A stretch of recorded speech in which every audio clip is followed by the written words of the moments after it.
नमस्कार, मी स्वरा आज तुम्हाला थालीपीठ भाजणी कशी बनवायची ते दाखवते. आणि दुसरी गोष्ट म्हणजे थालीपीठ भाजणी मी बिझनेस घरातूनच सुरू केलेला आहे. कमीत कमी आज 16 ते 17 दिवस झालेले आहेत सुरू करून, आणि चांगला प्रतिसादसुद्धा मिळालेला आहे. रिलेटिव्हमध्ये हे पीठ घेतलंच, आणि ओळखीचे आणि मिस्टरांच्या जॉबच्या ठिकाणी, मॉलमध्ये, किराण्यामध्ये माझं हे पीठ गेलेलं आहे.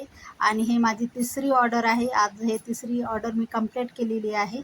आणि इथे व्हिडिओसुद्धा बनवलेला आहे. जवळचे म्हणले की धान्य कुठले वापरता, कशा क्वालिटीचे आणि कशी बनवतात, त्याच्यामुळे चला म्हटलं एक व्हिडिओज बनवूया. इथे बघा, मी ज्वारी घेतलेली आहे, बाजरी घेतलेली आहे. अगोदर मी हे सगळे धान्य स्वच्छ पाखडून निवडून घेते. इथे गहू घेतलेले आहेत आणि चांगल्याच क्वालिटीचे. बघा इथे तुम्हाला दाखवते तांदूळ किती छान घेतले. मी चांगल्या क्वालिटीचे तांदूळसुद्धा वापरते. धान्य मी चांगल्या क्वालिटीचेच वापरते, कमी जास्त मी काहीच करत नाही. भलेही थोडेसे पैसे लागले तरी चालतील. इथे 3 प्रकारच्या डाळी घेतलेल्या आहेत मी.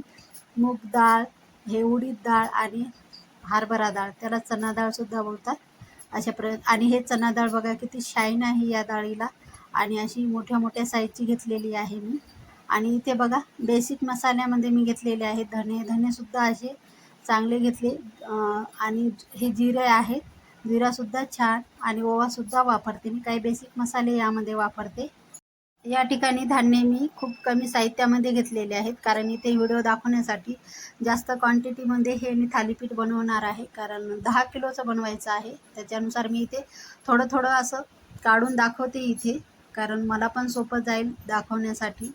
त्याच्यामुळे इथे मी थोडेच भांड्यामध्ये टाकून घेतलेले आहे. इथे बघा ही कढई खूप मोठी आहे धान्य भाजण्यासाठी. व्हिडिओमध्येच एवढी दिसते, तर साईजला खूप मोठी आहे ती. आता ही कढई मी गरम करून घेतलेली आहे, आणि त्यामध्ये टाकले हे तांदूळ. थोडीशी अगोदरच कढई गरम करून घ्यायची आहे तांदूळ, आणि जे लवकर भाजतात ना ते अगोदर मी भाजून घेते. तांदूळ आणि डाळी हे अगोदर मी भाजून घेते, कारण जास्त वेळ लागत नाही हे भाजण्यासाठी. हे तांदूळ झालेले आहे इथपर्यंत असे ब्राऊन कलर येईपर्यंत. थोडासा कलर बदलला की, आणि थोडेसे साईडला जाड होतात, आता काढून घेते मी. आणि इथे पहा अशा प्रकारे हे तांदूळ झालेले आहेत. किती छान जवळून दाखवते. आणि असे तांदूळ मी भाजून घेते. गॅस मिडियमला ठेवायचा आणि फिरून घ्यायचं सतत, आपलं खाली लागला नाही पाहिजे. आता गहू टाकून घेते मी. गहू पण जास्त वेळ लागत नाही भाजण्यासाठी, त्याच्यामुळं ज्वारी आणि बाजरी मी शेवटी भाजते, कारण त्याला बराच वेळ लागते, त्याच्यामुळं गव्हाला सुद्धा जास्त वेळ लागत नाही. आणि ते पहा, गहूसुद्धा असे थोडेसे डाग आले पाहिजे गव्हावर सुद्धा. आणि हे झालेले आहेत, काढून घेते. आता 2 डाळी मी एकत्र भाजते, कारण वेळ लागत नाही जास्त आणि लवकर भाजल्या जातात. साईजला त्या पतल्या असतात आणि तेवढ्याच असतात, त्याच्यामुळे हे डाळी मी पुसून सुद्धा घेतलेले आहेत कॉटनच्या कपड्यांनी. आणि त्यानंतर हे बघा चना डाळ, ते सुद्धा झालेली आहे. कारण मी शॉर्टमध्ये दाखवते, व्हिडिओ खूप मोठा होईल, त्याच्यामुळे मी इथे लवकर इथे दाखवते. अशा प्रकारे हे चना डाळ झालेली आहे, काढून घेते. असे डाग आले पाहिजे त्याच्यावरती. आता इथे पहा, बाकीचं राहिलेलं अशाच प्रकारे मी हे ज्वारी भाजून घेते. ज्वारीला वेळ लागते जरा, बाकी काही नाही आहे. थोडंसं कधी मध्ये मी काकूला सांगते की हात दुखत असेल तर काकू मला थोडीशी मदत करा, त्या भाजून देतात मला. आता इथे पहा, इथपर्यंत अशी ज्वारी हे झालेली आहे. त्याच्यावर पण डाग आले पाहिजे ज्वारीवर. आता इथे टाकते मी बाजरीच्या थोड्याशा लाया झाल्या पाहिजे, इथपर्यंत बाजरी भाजून घ्यायची आहे.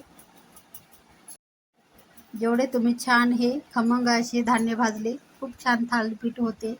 पीठ खूप छान आणि वास पण टिकून राहते त्याच्यामुळे. आणि ते पहा, अशा प्रकारे हे बाजरी फुगली आणि हे लायासुद्धा झालेले आहेत, काढून घेतलेले आहे. आता बेसिक मसाले गॅस एकदम कमीला करून टाकलेला आहे, कारण हे याला जास्त काहीच वेळ लागत नाही, कढईच गरम असते त्याच्यामुळे इथे. आणि हे पण छान असं भाजून घ्यायचं. थोडीशी याच्यामधून वाफ निघाली पाहिजे, जेणेकरून याला ओलसरपणा असते, त्याच्यामुळे इथे थोडीशी वाफ काढून घ्यायची आणि हे छान भाजून घ्यायचं आहे कुरकुरीत असं. आता इथे बघा कशी वाफ निघालेली आहे. आता गॅस बंद करून टाकलेला आहे मी, आणि हे झालेलं आहे. आता इथे काय करायचं, मोठ्या पातेल्यात मी, आणि कॉटनचा कपडा हे नेहमीसाठीच आहे माझ्याकडे, आणि इथे एकजीव छान करून घ्यायचं. जेव्हा आपण गरम काढतो तर कपड्यावर मी डायरेक्ट टाकलेली आहे आणि पातेलं खूप मोठं आहे त्याच्यामुळे इथे पहा. आणि छान मिसळून घ्यायची. गरम आहे त्याच्यामुळं कॉटनच्या कपड्याला वाफ धरत नाही. जर तुम्ही डायरेक्ट टाकला तर वाफ धरते, त्याच्यामुळं लवकर ते थंड पण होत नाही. त्याच्यामुळे मी इथे कॉटनचा कपडा आणि इथे पहा अशा प्रकारे हे एकजीव छान करून घेतलेला आहे. थंड करूनच घ्यायचं. आता असं तर थंड होत नाही. मी कूलर खाली किंवा फॅन खाली हे मी सुकून पूर्ण घेते. अजिबात असा ओलसरपणा किंवा गरम काहीच ठेवत नाही. मग जर असं ठेवलं तर थालीपीठ काय काही खराब होते. त्याच्यामुळं ना कधीही गरम झाल्यानंतर लगेच दळायचं नाही. ते पूर्ण थंड झालं पाहिजे. पूर्ण थंड करूनच नंतर चक्कीमध्ये तुम्ही दळून आणू शकता. अशा प्रकारे आता हे मी कॉटनच्या कपड्यावर पसरून घेते. नाहीतर काय होतं, जर गरम दळलं तर अख्खे असे गोळेच निघण्याची शक्यता असते. त्याच्यामुळं काय असं काही करायचं नाही. इथं मी पसरून घेतलेली आहे फॅन खाली. अशा प्रकारे हे खूप असं लांब आहे, ते व्हिडिओमध्ये शॉर्टमध्ये कमी दिसते. आणि इथे पहा अशा प्रकारे थंड झालेली आहे. आता हे दळून घेते मी आणि इथे पहा कशी दिसते. पूर्ण थंडी झालेली आहे. पूर्ण थंड करूनच पीठ आपल्याला हे दळून घ्यायचं. गरम अजिबात ठेवायचं नाही. आणि थालीपीठ भाजणी करताना मी छोट्या मोठ्या गोष्टीची काळजी घेते आणि ते काळजी घेऊनच हे थालीपीठ भाजणी तयार करते मी. आणि या ठिकाणी बघा हे पीठ तयार आहे. अशा प्रकारे रवाळ दळलेला आहे. जास्त चिकट पीठ करायचं नाही. आणि हे पीठ मी पॅकेजिंग करते ना तेव्हा हे पूर्ण थंड करून घेते आणि हे सरट्यानी असं खालती वरती करून हे थंड करून घेते. लगेच पॅकेजिंग गरम करत नाही आहे मी. तुम्हाला जर ऑर्डर करायचं असेल तर हे पीठ नक्कीच डिस्क्रिप्शनमध्ये नंबर दिलेला आहे, त्यावर ऑर्डर करू शकता. नक्कीच थालीपीठ भाजणी आवडली असेल तर लाईक करा, शेअर करा, कमेंट करा, सबस्क्राईब करायला विसरू नका. चॅनलला नवीन असाल तर भेटूया एका नवीन व्हिडिओ. तोपर्यंत धन्यवाद.